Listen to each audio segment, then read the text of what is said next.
হ্যাঁ দেখেন পাঁপড়ের তরকারি রান্না হবে। এখানে এসে ওই পাঁপড় আলু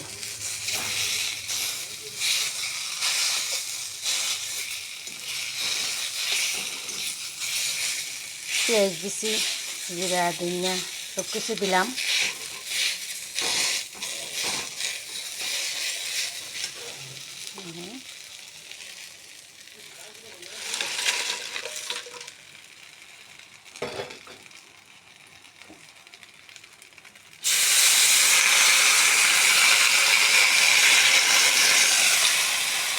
যতটুক দরকার জল দেওয়ানোর এতটুকুই জল।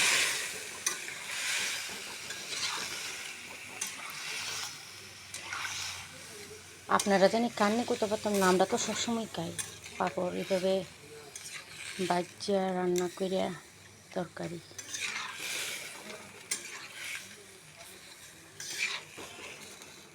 দেন না, শুরু থেকে এত দেখাইছি না, পাঁপড়টি বাচ্চা লাইছি আগে।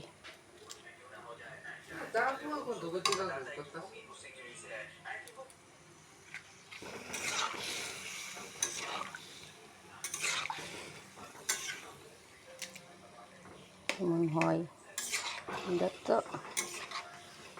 দেখার খুবই দরকার।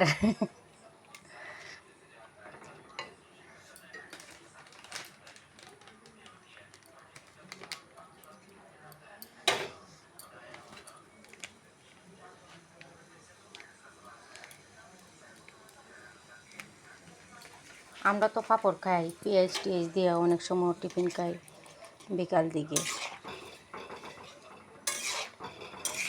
এখন আমরা তরকারিও খাই পাঁপড়, সব কিছু পাঁপড় টিরে বাজ্যা টাজ্যা লইয়া জিরা ধনিয়া সব কিছু বাড়ি বাইটা সাইরা আদাও দিই, এক দুই কোড়া রসুনও দিই কেড়ে, এটা মাংসর মতন তরকারিটাও এ দেন একদম সব কিছু নরম নরম হয়ে গেছে।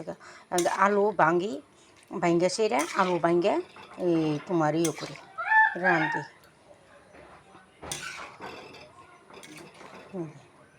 পাঁপড় একদম নরম হয়ে গেছে। এই দেখেন, এই দেখেন অনেক অনেক সময় আমরা এটির ভিতরে ডিম দিই, দিয়ে রান্না করি পাঁপড়